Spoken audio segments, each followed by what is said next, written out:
So, what's up, everybody? This is Football at the Bar.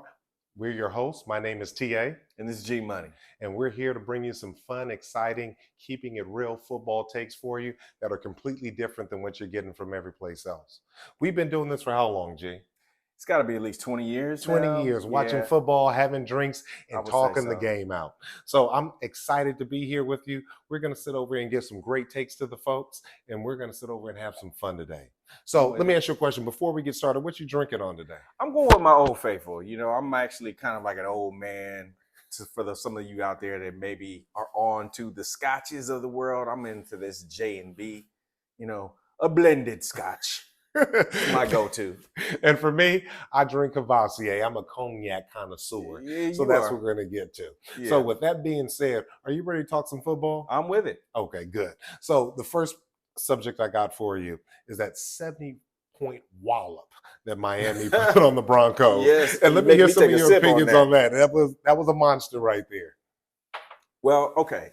So everybody saw it. You know, I'm really excited about Miami, to be honest with you. Speed kills, okay? Was it the need for speed? I mean, these boys are gazelles at every position, every skill position. And I didn't see this coming. I mean, we all know about the cheetah. Everybody has them in their fantasy, what have you. We know he's, Mach 5 on the Richter scale in terms of being a dangerous threat. But it's that Mostert and what's the guy's name? Achante? No, A-Chain. A-Chain. Mhm. See, my bad for messing up your name. But that guy and Waddle didn't even play. I mean, they actually remind me of the best team on turf. What is it? The St. Louis Rams back in the day? Mm-hmm. And won the Super Bowl. Yeah, man, them dudes is gazelles out there. And they put an ass whooping on the Broncos, which me being a Raiders fan, I loved. I could watch it 100 times. I loved it so much. But, I think that these guys are the legit real deal. I actually think that they may be the team that is represented in the Super Bowl. I'm going to go ahead and say that right now. I actually believe that. Well, that was going to be my next question for you. Do you believe that this team actually is going to overtake the Chiefs to be the preeminent team in the NFL? I do. Listen, the only thing that I would say they need to show is that they need to be able to show that they can perform like that in the cold, and they need to be able to show that they can do that against a superior defense. And this week coming up, they got Buffalo. So, I mean, that's perfect. But if they show out against Buffalo, watch out. So what that shows you is that seeding is so important in the AFC, because if they're not the number one seed, guess where they have to go in the playoffs to get to the Super Bowl? Yeah, they got to go to the cold. And they got to go to the cold. Whether or not they're born there or not, they're Florida boys. They're used to that weather, that humidity and all that. And everybody looks good in, let's say, summertime type of weather. But it's like, can you perform at that level? And it's not a dome. And you're in a division where there are cold teams everywhere. So can you do that when it's cold? But this team, I actually think they can. I really do think that they can, provided that, the only ifs is if their quarterback can survive the season. If he's there, then sky's the limit for them. Well, really the question is the loss. Who has to take responsibility for this loss? Because that's my thought process is, who's taking the responsibility? In your opinion, what do you think? Okay, so to me, it is Sean Payton. Everybody, it's almost silly to assume and just lob all of this on Russell Wilson because, yeah, he's the quarterback, but last time I checked, he doesn't play any defense.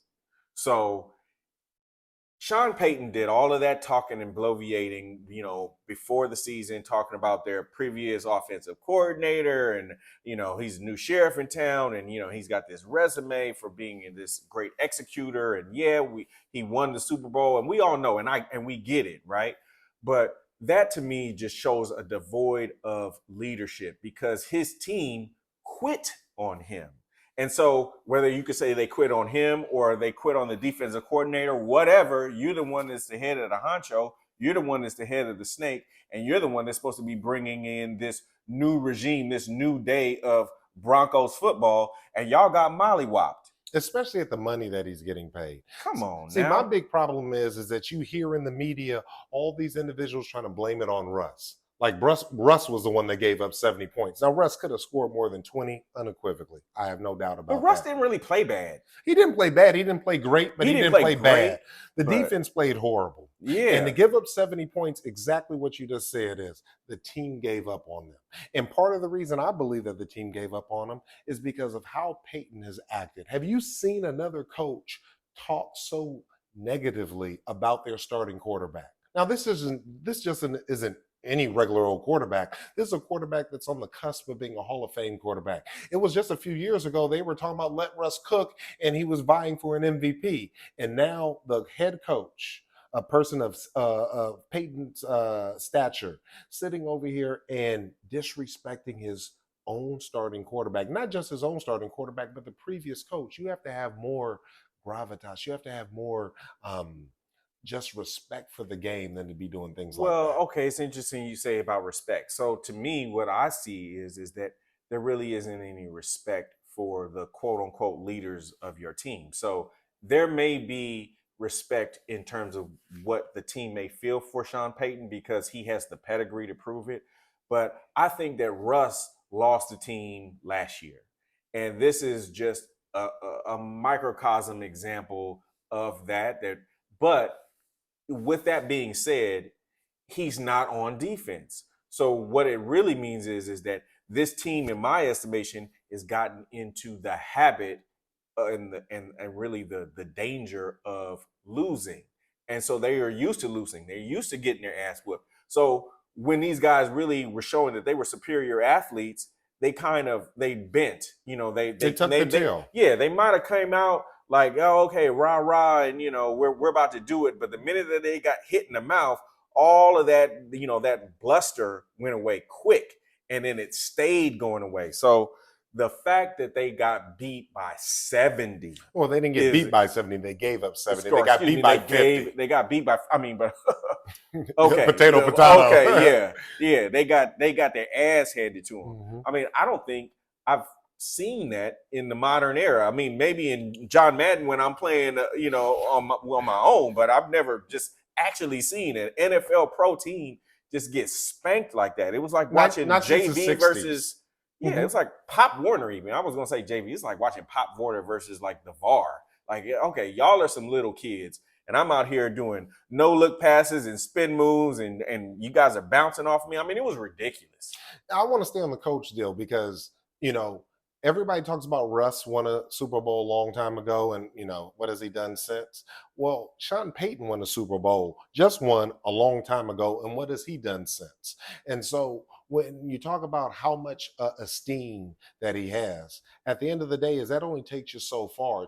This is a what have you done for me lately league, and he's not doing much at this point, and there's no other alternative for him. So now the whole thought process with him is I'm just going to sweep everybody out of here. They've already discussed putting what's the wide receiver that just came off of injury? What's his name? I actually have him on my. Are you talking about Judy? Yeah, now they're shopping Jerry Judy.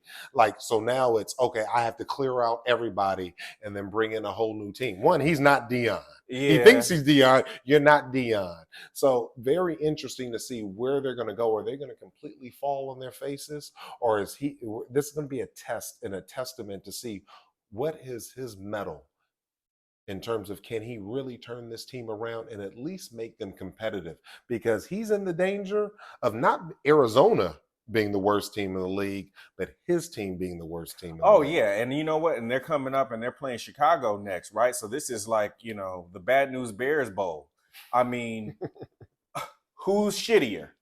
If he loses, if he loses to Chicago Bears, oh my God, he might as well quit. Okay. And you know what? He's going to get this full season. First of all, he's going to get time Definitely. Because he's Sean Payton. Mm-hmm. And they're paying him too much money. And quite frankly, he can always use this year as an excuse to just say, oh, okay, these are not my guys. These are just the guys that I inherited. I didn't have a full draft. I didn't get in all of the free agents I want. And he's already got his built-in excuse.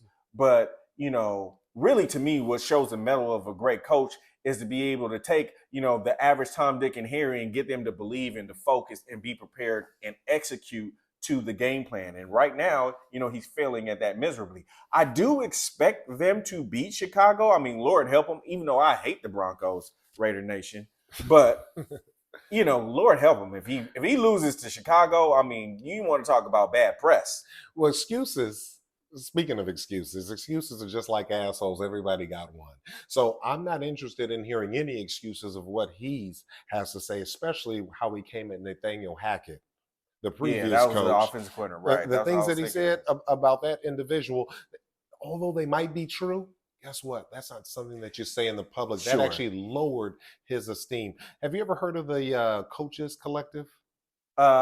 Actually, no, I haven't. Yeah, the Coaches Collective is like Shanahan and his crew. They have a little crew called the Coaches Collective. Okay. And they were very taken aback by that. And each one of those coaches have it out for Sean Payton and are going to abuse him every single time they play him.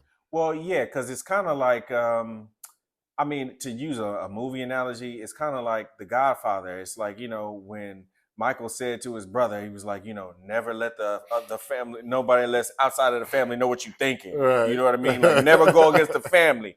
And, the coaches have this kind of intertribal mob type of network to where it's like, bro, did you just say something about somebody? You just talked about the cousin? Right. And it's like, that's exactly what he did. And you know what? That it was true, quite frankly. I think most of the general populace didn't disagree with his sentiment. And they, up until the league actually began, we were kind of almost saying, oh, okay, well, he's just calling a spade, and whatever, his team may be motivated, but it seems like that is having the opposite effect. So it's really like, no, really it is like, you know what, you keep talking and, bad things will happen to you. Like, that's the karma universe wave of things. It's like, no, your ass is getting handed to you. And you, as a coach, your primary duty is to inspire. And so you can't point the fingers and you live in a glass house. Without a doubt. You can't do it. But speaking of coaches, it's funny that you say that, because we're going to jump to Deion. And not just Deion, but what the other coach did. He was Lanning or something like that. What the other coach did when he made that remark in front of the cameras, trying to high sign, and was literally making those comments in front of the camera for clicks. Yeah. So talk to me a little bit about that. You know what also really annoyed me too is that, I don't know, he had his eyes bugging out. He was like, "We're not doing this for clicks," and it was like all so intense. And I was like, why did you just get a burst of cocaine put in your body real quick? He was just so animated. And I'm like, really? Now, granted, it works, but it works because you have had a couple of years of recruiting, sir. Okay? You came from Georgia. You just got your ass handed to you the first time you played Georgia. And we all know, looking at Deion is a natural inspirator. What it is what he doesn't have is personnel. He's got a bunch of 275, maybe 285 linemen on both sides that are little, playing against guys that are going to play in the league one day. And so he's, putting basically like duct tape and spit and cleverness together to get these kids to be inspired, but they don't have the personnel to really compete on the level. And to me, I loved what he said, because it was like, oh, okay, all right, let me write this down. Like, oh, okay, yeah. We're clickbait. We're doing this for clicks. So Deion's gonna take his receipts. Wait till you see these fools next year. What Deion said that was very poignant, in my opinion, is what Deion said is, this is the worst I'll ever be. So you got me this year. You get me now. You better get me now while you can. Yeah, get all your jollies off now. And he's probably going to lose to USC too.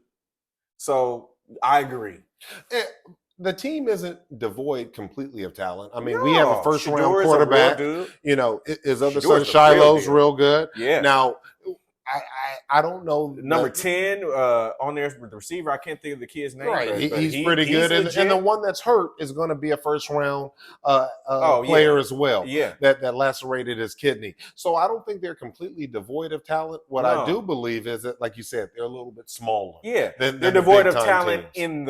in the trenches. But they have skill position I players. look forward to Deion whipping that ass for the next 4 years after I wish that he was still in the Pac-12 because it just so happens that they're going to the Big Ten, I think it is. Yes. So I hope that they find a way to put Oregon back on his schedule next year. Now the question is, Oregon might be going to the Big Ten as well. I know several teams are going over there. USC is going. Yeah, I didn't know if Oregon was on that list. Right. But yes, it wouldn't. So my understanding was Oregon, Stanford, and a few others are staying, but UCLA, USC, Colorado are and Arizona and Utah, I believe, are transitioning. Don't quote me on that. This is just going off the cuff, but I think those are the teams that are transitioning out. So you can say all you want right now because you know that unless you guys intentionally schedule it, we're not going to see that maybe for another 2 years. Now, you know what I hate is I hate the hate on Deion.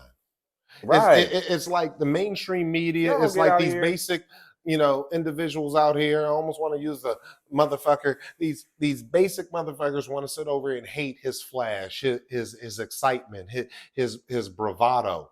But it's so funny. Those are the same individuals that love McGregor. Oh, of course. His bravado and his quote unquote arrogance. They love it from McGregor, but they hate it from him.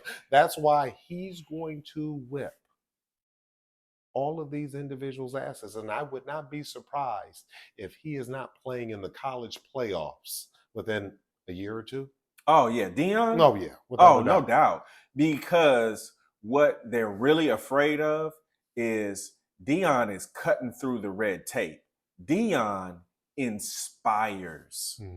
Deion makes an impact because he's talking to the heart. He's talking to the he knows people's mamas, their cousins, who's in jail, who we need to give money to, grandmama in them, we've all seen it, right? So it's just like and quite frankly, Deion has always been flashy. And what does America love? America loves a flashy person who delivers on their flash. And that is Deion. That's Deion even in the loss because quite frankly, we all know he was playing with a half deck. We just wanted to see if his magic and his gravitas would overcome the insurmountable, which was you got about 10 300-pound plus dudes who might run a 4.5 on your side of the ball. So, okay, it didn't happen, and we can move on from that. But I have no doubts.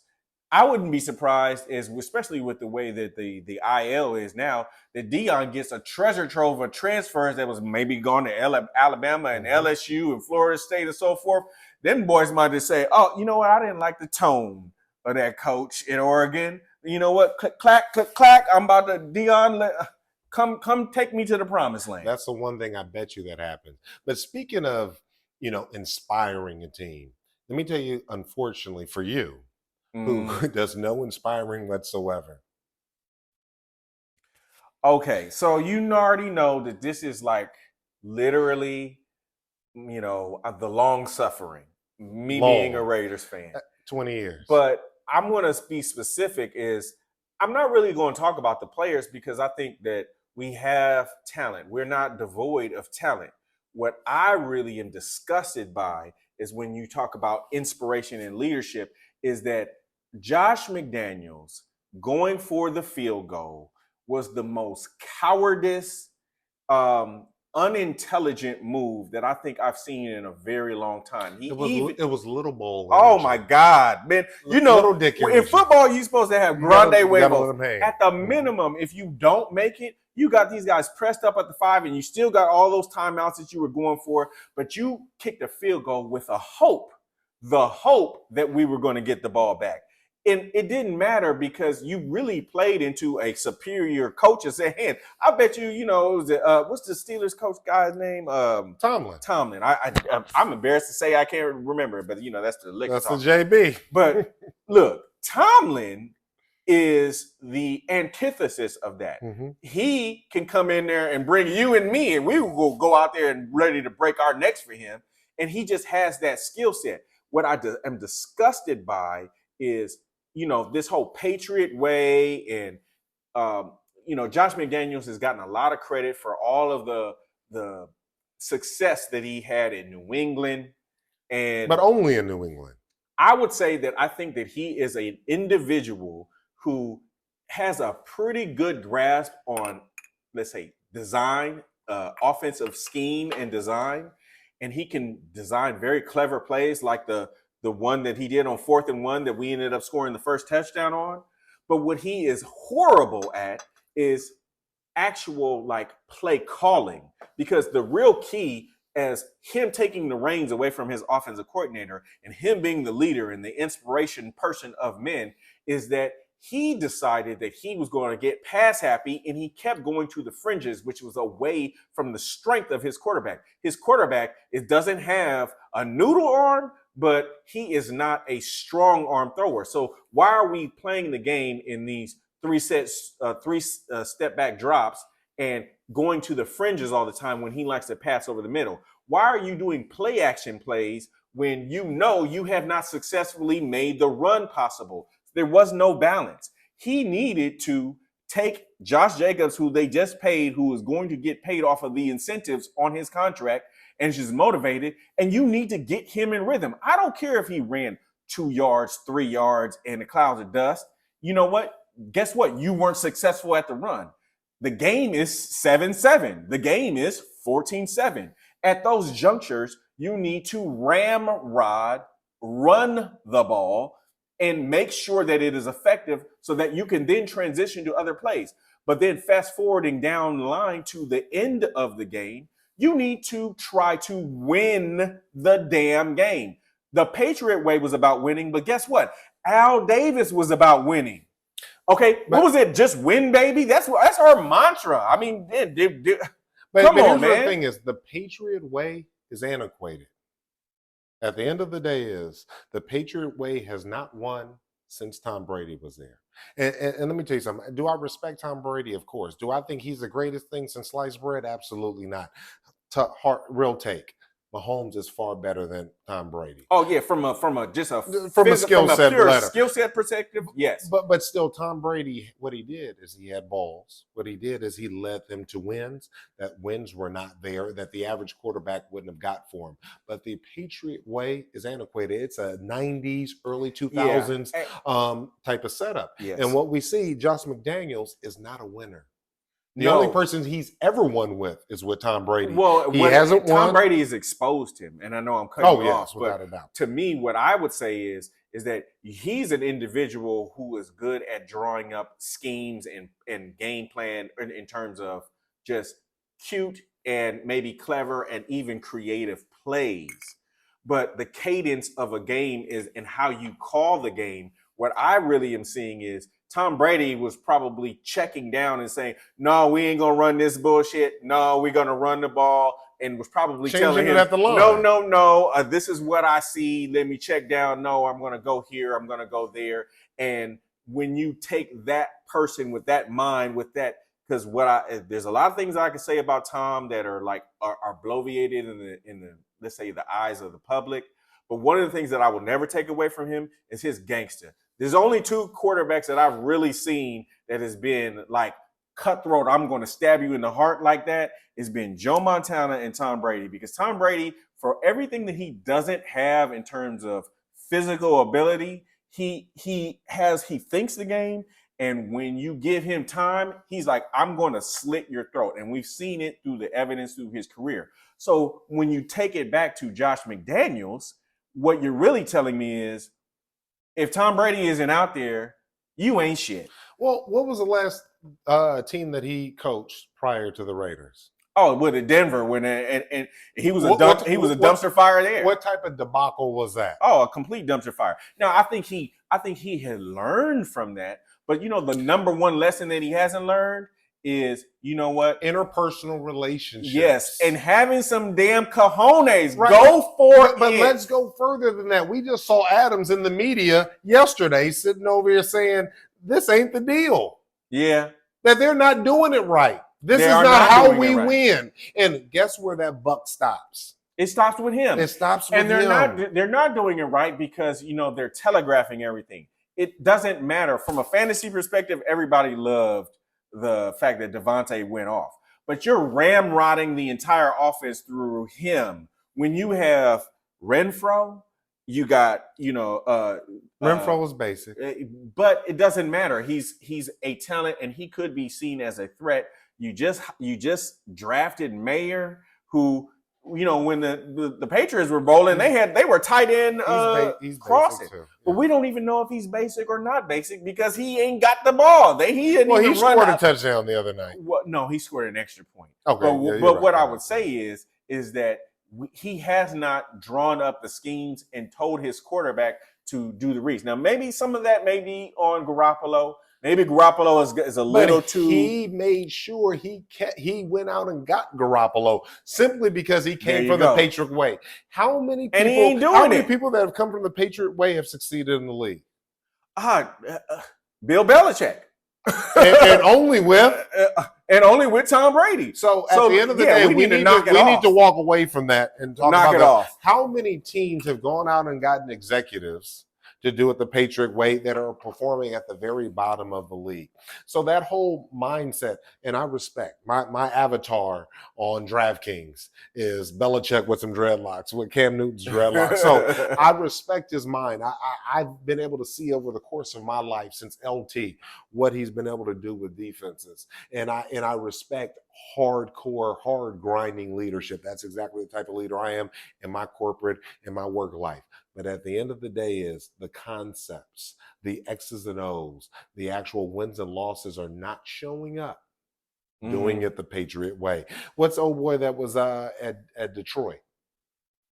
Oh, you're talking about the defensive coordinator who went there and it completely. They took that team from the brother who sat over here and had winning records and took them to the playoffs. But we're going to fire him to bring in this jack. And we should have names. Destroyed the team. We should have names. But I know you. Is it Patricia? Is it Matt? Yeah, it's Matt Patricia. Okay. Yeah. See, I knew it would come to me. Yeah, without a doubt. But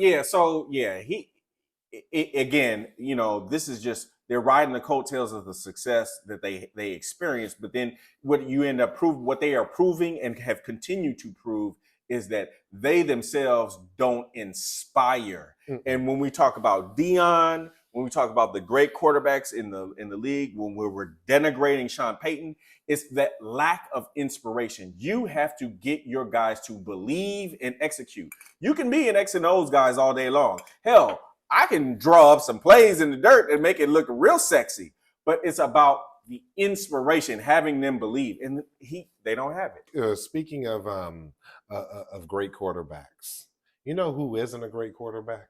You know who this absolutely disgusts me? I can think of a couple of them. You know who I told my son the second he was drafted, this individual's not going to be anything or anybody in this league and should not have been drafted in the place that he was drafted. He should have been drafted in the 3rd, 4th, 5th, 6th round, and instead was drafted number 2. Talk to me. Our man, Zach. Oh, Mickey Mouse he Zach. Ain't my man. Mickey Mouse Zach.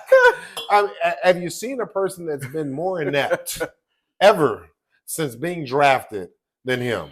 And to think that New York drafted him over Justin Fields. Well, that to me, it's like the draft has become and the preparation and leading up to the draft has become a television show, because there's no way in hell that him not playing in the ACC and him being not the ACC, the SEC. Excuse me, the SEC. Excuse me. That JB. Yeah. But essentially, what I'm saying is that he did not play to a level of competition that he was going to, and he put up numbers and he did what he did. But there were a lot of things that if you really listen to the scouting reports, that it's like he had a lot of hitches in his. Yes, he has a physical arm, but he had a lot of hitches in his delivery. He would not deliver with the right footing. All of that, and now you couple that with the fact that he does not have the most ideal offensive line, and he's folding under the pressure. And what you see is you just see a guy who's just a guy. Like, he's just like, just a dude who is athletic, who can throw the ball, but he's not. No. What did his wide receiver just say? He's not a gangster. What did his wide receiver just say? That they actually brought in people to read the lips. He can't throw the ball. The dude is Mickey Mouse and is basic. Because he's scared. He's over here seeing shadows. He's like, seeing ghosts. Why do the Jets always get quarterbacks that see ghosts? I know. Well, this is why they haven't won since, before we was born. Okay. Before we were born.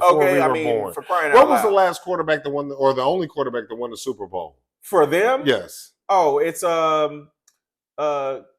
Broadway Joe. Broadway Joe. Yeah. Did you hear what Broadway Joe just said? Oh, he laid into him. Eviscerated them. Unequivocally, yes. Yeah. And you know what?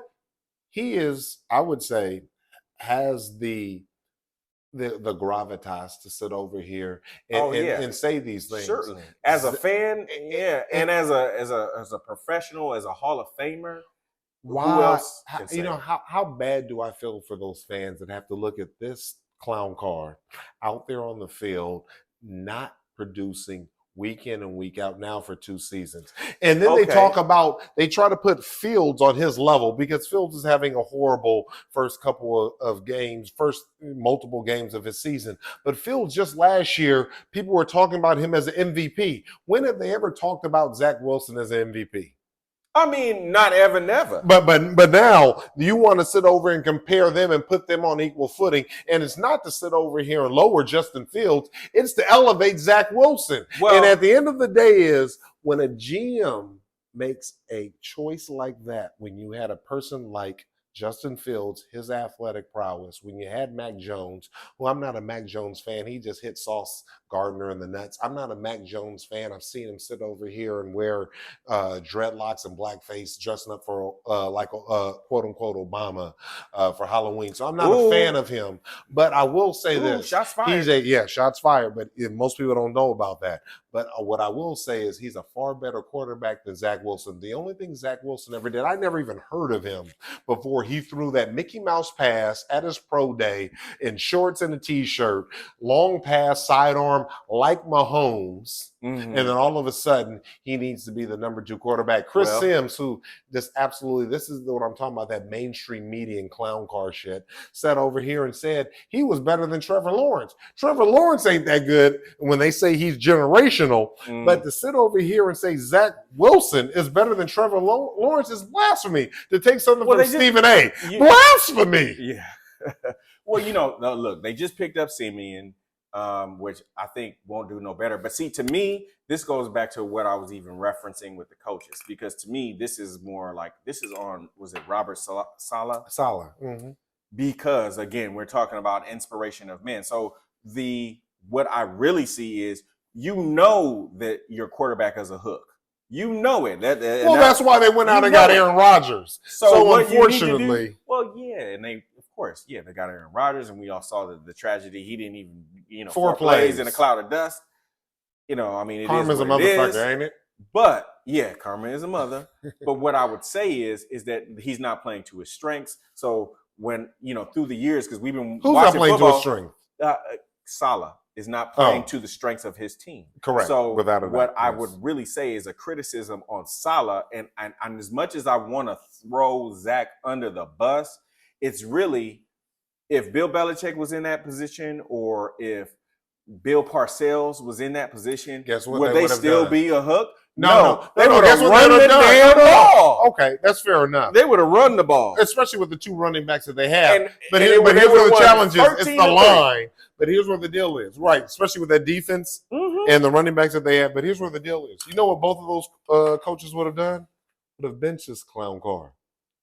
They would not be coming in front of the media saying, he's our starting quarterback for the rest of the year. Agreed. How does Saleh even say that with a straight face? Because there's too many quote unquote leaders in the professional ranks that play to the media, and he's in one of the media meccas, so he's succumbing to that. But the truth of the matter is that when you are the person who is the governor over 50, 52, 53 men, what you need to do is you need to say, I'm going to put you in the best position to win the damn game.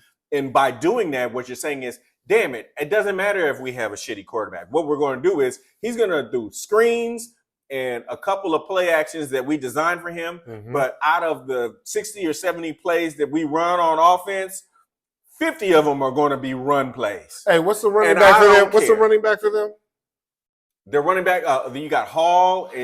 Hall.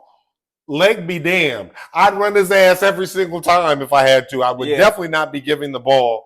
I would definitely not be giving the ball to Zach Wilson to sit over here and throw the ball anymore. The dude is absolutely egregious. Yeah, I'm with you. But let's talk about egregious quarterbacks who have been depicted as egregious. But the reality is one, they were at one point in time in their career, not too far long ago, a top 5 quarterback, went through some adversity, and now are just finding their way.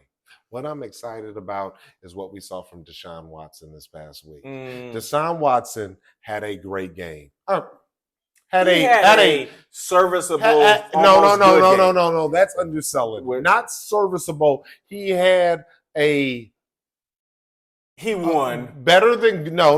Let's look at those stats. The stats were just under 300 yards passing, no interceptions. He did, I believe, if I'm not mistaken, have one fumble, but overall played very, very, very well. His best game in the past roughly 2 seasons, in his past 2 seasons. Since he came back last year. Since he came back last year game that he's had. And so what I'm saying is that the media's depicted him as a person that is a molester, or I should say a assaulter. And what I will tell you this is we're going to sit down and I'm going to break down the Deshaun Watson situation that most of the public doesn't know, that the media is not depicting in a very accurate form. But that's not tell.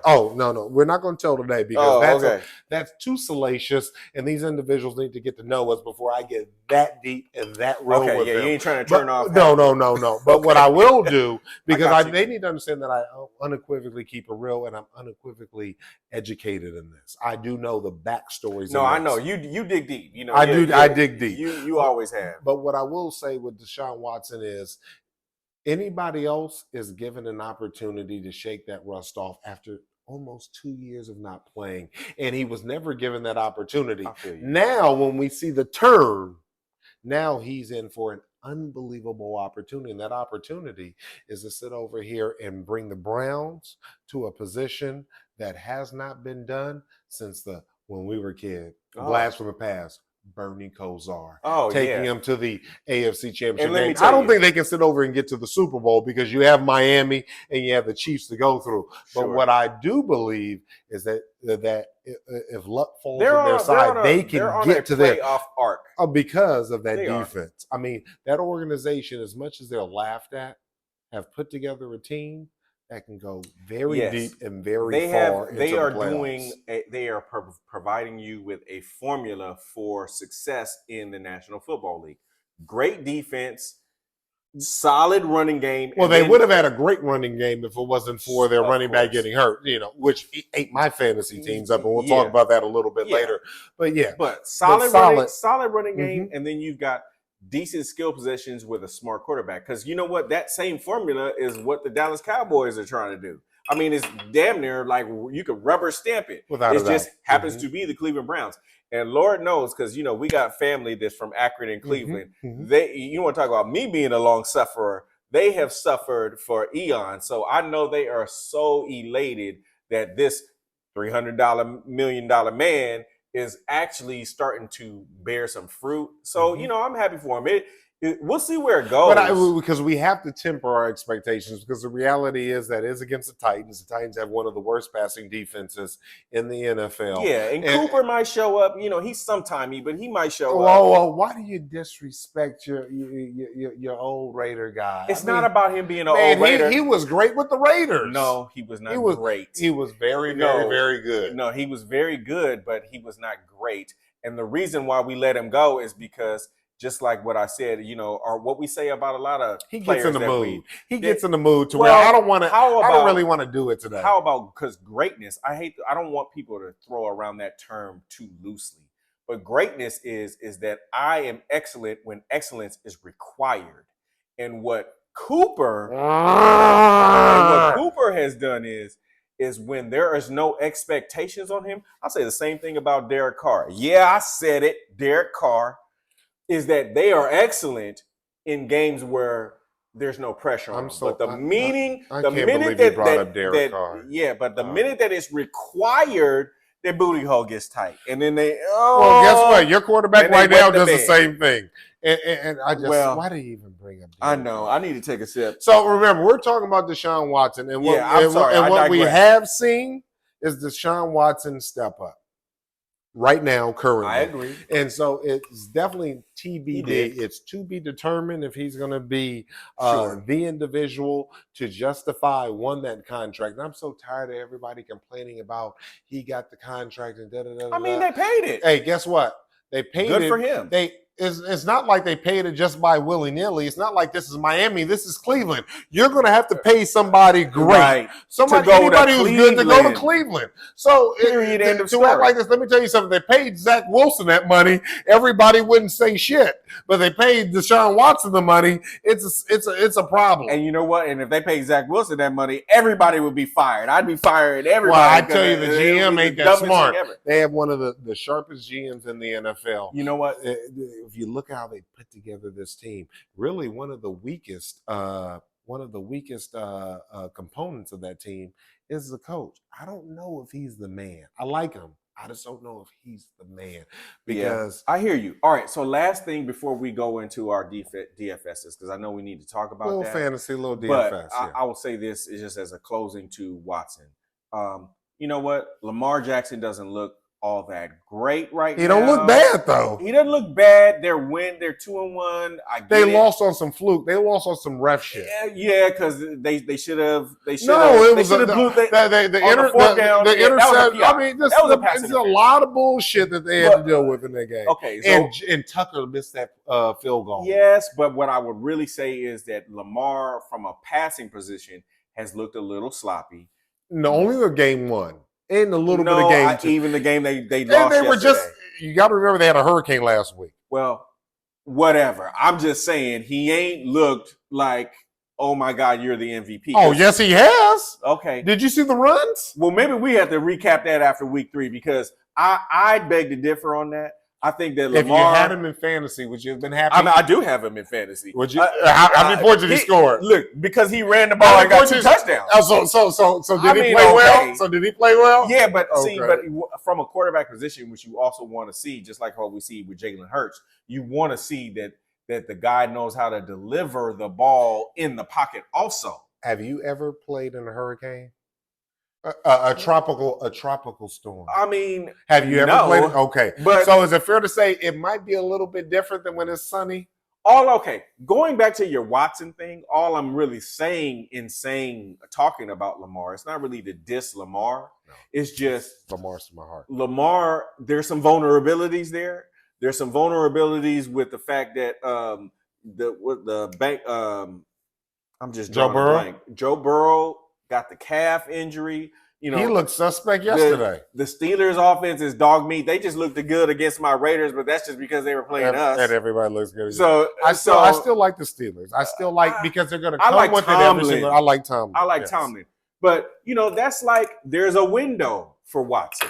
There is a window, And So guess what? We're about to exploit it. yeah. But speaking All right. of exploited, let's talk about how we exploited this fantasy football. For those of you that don't know, we also play football or fantasy football Addicts. because we love football, and we also play DFS, which is daily fantasy sports. We play the football in that. We absolutely love this game, so we watch it, we play it, and we gamble on it too.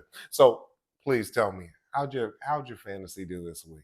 All right, so DFS wise, I won some coin. I won't say how much because I don't want nobody coming to rob me. But I won some money. You want a little something. And I messed around and picked basically everybody on Miami except the guy I couldn't remember, the Ashan or Achante. That boy. You didn't fuck me up. Yeah, I know. Whatever that boy's name. Yeah. I didn't pick him. Well, how could you pick him when he didn't get any playing time in the first week or two? Right. Why would you pick him? But most people didn't. But I just, it hurt me though because if I put him in the flex spot, if I'd have put him in the flex spot instead of I think what did I have? Jones. Right. Oh man, I would have killed. I would have. But anyway. Hey, guess what? You would have won thousands. Yeah, I know. I might have been like, I retired. Damn this podcast. Right. But you've been invested in it. Yeah. Real talk. But okay, so I did well, but the ones that really hurt me actually were in my, let's say, my regular fantasy. I'm going to just transition to some of the same guys who really. So how did your week go with regular fantasy? Let's start off there, man. Before you can go to DFS, how'd you go with I'm in regular 2 fantasy? leagues. I'm in 2 leagues. It's a 14-team league, and then I have a 12-team league. And in both leagues, I had double games. So because in order to make sure everybody plays, I'm sure all of you out here have done this many times. You play 2 teams. So in last week, I basically in the team that I like, where it's like I'm not my friends, I was 2-0. I destroyed, and now you're 3-0. So now I'm 3-0. Okay. Well, now technically 4-0 because so who hit? Yeah, definitely. So technically 4-0. So who hit for you in those? Devontae hit for me. Yeah, mm-hmm. He were hit for me too. The backup running back for the Browns, he hit for me. Okay. He did all right. How many points he scored this week? He gave me about 16 or 17. Which is surprising because Tennessee has been locked down. Yes. And so I was scared to play him. I actually had him on my bench. But every true fantasy guy is about volume. I mean, they ain't gonna give it to anybody. Well, that particular they team, just signed Kareem Hunt, but they signed Kareem Hunt off the scrap heap. So he wasn't gonna get no burn. Okay. So there you go. So those two did well. Those two did well, and then Lamar Jackson did a decent amount. He did phenomenal with his 2 rushing touchdowns. I just wanted to bring that out. Yeah. The disappointment was Puka. Puka didn't. Puka didn't. Well, it's nice. You didn't draft Puka, right? No, I picked him up. You picked him up off of waivers. And so it's so funny. Puka does great. We pick him up off of waivers and he shits the bed as always. That's how it always is. But who ate you up? Who fucked you over for the week? You know what? Was it somebody on your team other than Puka, or was it somebody that you were playing that sit over here and fucked you? I mean, okay, so in the one where I split, basically the Miami track meet destroyed me. He had Hill, he had Mostert, and he had which is actually played in my DFS, and he had the quarterback. This is the Tua. Thank you. And so you sound like you're playing me because I have Hill and I have Mostert, and guess what? I cracked everybody. And I usually don't like to stack like that in regular fantasy football, so I thought he was a joke, and I also thought Tua by now would be already concussed and on the ground. Hey, Tua's been practicing falling. He's been doing jiu-jitsu. Man, Tua might be the MVP of the league while you're messing around. Hey, if Tua's the MVP of the league, you're going to see me take an entire 5th to the head. Just mark my words. I'm just saying. If Tua sits over here as MVP, I will take a 5th of Kavasi to the head. You heard that, in America. front of everybody. You heard that. That's not going to happen. But I do respect his game because you know what Tua's doing? He is literally passing for the most yards per throw and doing it in the least amount of time to throw. Now, that is an oxymoron. That almost never happens because if people are going far down the field, you need longer time to throw. Right. But because, like you were saying earlier, they have a team of track. They have a track team. They have gazelles. And so he's able to sit over and throw the furthest and in the shortest amount of time. That's literally never been done in the Yep. NFL. So I feel you. I feel that's you. very interesting. So that was just What about you? Well, yeah. who burned you? Who burned me? I lost. No, actually, I won both my games this week, and I shouldn't have. I was literally projected to lose both of my games, but I had Hill and Mostert on one team because I'm a genius, and then on the other team I had Devontae Adams. So I picked very, very, very good team. So Well, I'm I 3-0 know. on one Go ahead, team, pat yourself and on I'm the back. yes, I know. and I'm 2-1 on the other. And so I will be heading into the playoffs. So I'm in the playoff running for my one that I'm 2-1, and I'm number one in my league on the 3-0. But you know what? The fantasy side of it is the one that just, that wets my beak. That's just what I play just to kind of Yeah. get loose. What I really love is that DFS. I know. And we play DFS every single week. I'm a DraftKings guy because I'm a FanDuel guy. You're a FanDuel guy. I am. So I play DraftKings, and DraftKings, I crushed it in the first half. I had a team that I was running with Cousins, Jefferson, Hill. I mean, I had a great Tank Dale. So I had a great team. I'm up big money. But unfortunately, the mistake that I made is I did not play somebody from the afternoon slate. So I'll never make that mistake again. You got to have some semblance of some balance between the entire Sunday. Not just playing just the early slate because they have the best games, but finding some value, finding some good people in the afternoon slate. And so I didn't do that. Let me ask you this, because tell me if you agree. So what I often find too is that the real secret to a lot of the victories that I've had is about picking the right defense, and I kind of build from defense out. So I ended up picking the Chiefs defense that did well on a number of my cards, but the one where I really wet the bed, and the one you talk about who disappointed me, was the damn Dallas Cowboys. I had no idea. I didn't see that coming. The Dallas Cowboys really well, in what hurt respect? Me. Like, did you have their defense, or did you? Well, if you're getting points off of sacks and turnovers, essentially, then and what a minimal amount of scoring, then they all, whether they rank it at 5,000 points, 4,000 points on down, you kind of want some of that little sweet spot where it's in that between 4 to 3,700 points on a defense that is unsuspecting. And so I won on the big on the card where I picked the Chiefs, because the sexy pick was to pick the 49ers. No, the real pick was the Cowboys. Was the Bills. Now here's where the deal is. The Bills scored 32 points. So whenever a defense scores 32 points, you're going to win a contest. Just no matter what. You're at least going to make a whole lot of money. I will tell you this. The philosophy or the thought process to build from the defense is, in my opinion, the very worst thing to do, because the defense, because of how little they cost traditionally, $4,000 or less, is not the make or breaker. So that's always the last thing that I do. Unless somebody scores, you make more money in this than I do, so maybe I need to get my notepad out and be like, okay, that's usually the last thing that you need to focus on. What you really need to focus on is your correlation, is your stack. So your quarterback, which I actually had the opportunity, you told me a little bit about your team. You had Patrick Mahomes, which was great because he wasn't highly owned. Yeah, and I had him with Kelsey. And you had him with Kelsey against the Chicago Bears, that their defensive coordinator had just quit. So the thought process is great with that. The only challenge is how much they cost. All right. So when you're looking at it from that perspective, what you did was great because it was low owned. It had a high cost, but you were able to find some fillers. And so that's why you won. I actually went a different route. I went, unfortunately, with the route that most people are going with, and tried to find some very low-owned people to go with the high-owned people. I went with the Minnesota Chargers game because that was the highest total scoring game on the entire slate. And so it did well. I had Cousins. I had Jefferson. I had Hill. I had Tank Dale. Now, who booty cheeked me, who tricked off my whole card, was Smythe, who I don't know how you score 70 points and you're tied in and gets one catch for 15 yards.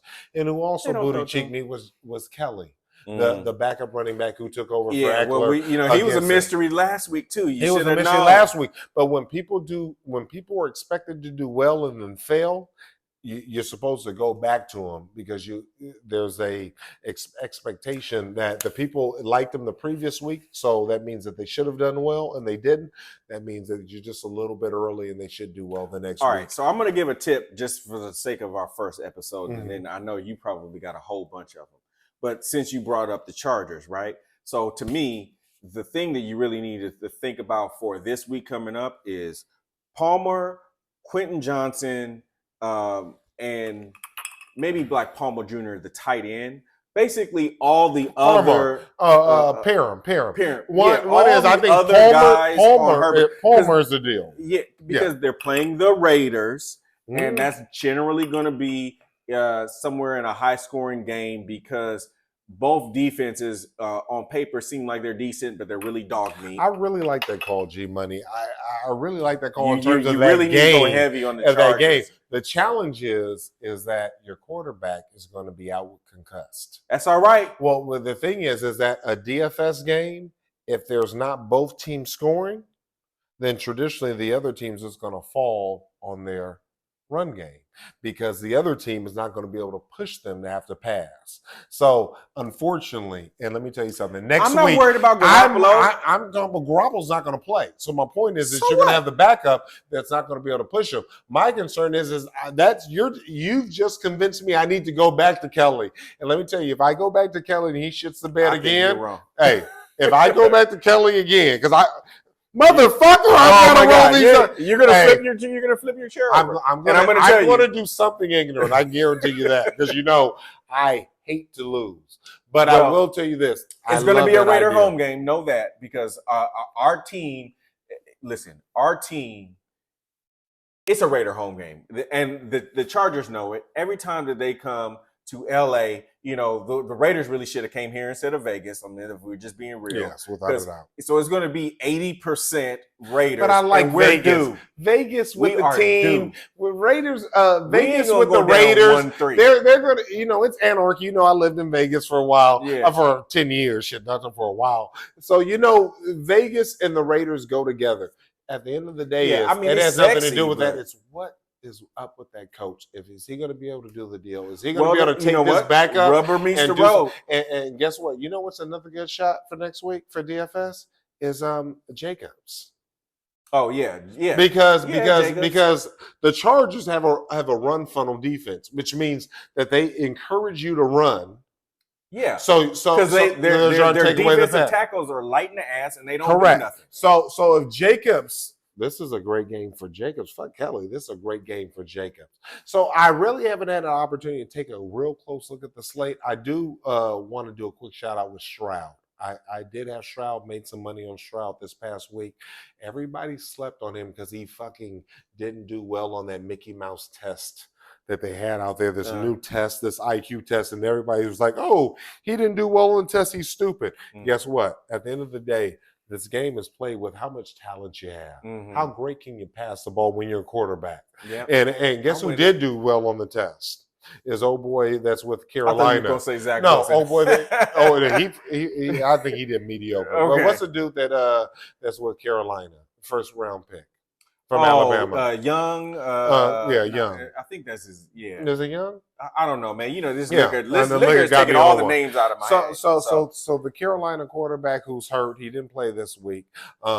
He did well on the test, and he's supposed to be so cerebral. But guess what? When you're light in the ass and you only he might be a little bit smaller than you. He's little. Yeah. He's little. He's light in the ass. At the end of the day, this game is about big men. It's about who can actually do the deal. I'm with it. So I'm excited for next week. Me too. There's a whole bunch of great games. Guess what? We're going to be back. You're going to get this intense, in-depth, very refreshing perspective. As you see, we're going to keep it real. We're going to say some things unequivocally. I want to thank everybody. And I do need you to do this for me. Not just come back next week, but I need you to subscribe. I need you to follow, and I need you to like. We're not only on YouTube, we're on every single podcast platform. And if you want to holler at us, come get at us. You're going to get this in-depth analysis that's going to keep it real, that's going to be unvarnished, no bullshit. We're going to go hard every single week moving forward. For as long as y'all love football, me and G Money are going to be here to give it to you. No doubt. So Let's have a great, great week. I wish all of you all the best. Enjoy these games. Sip some liquor Cheers. with me, and cheers. Oh, hey, last thing. Dolphins, Bills, game of the week. Please believe it. Church. Church.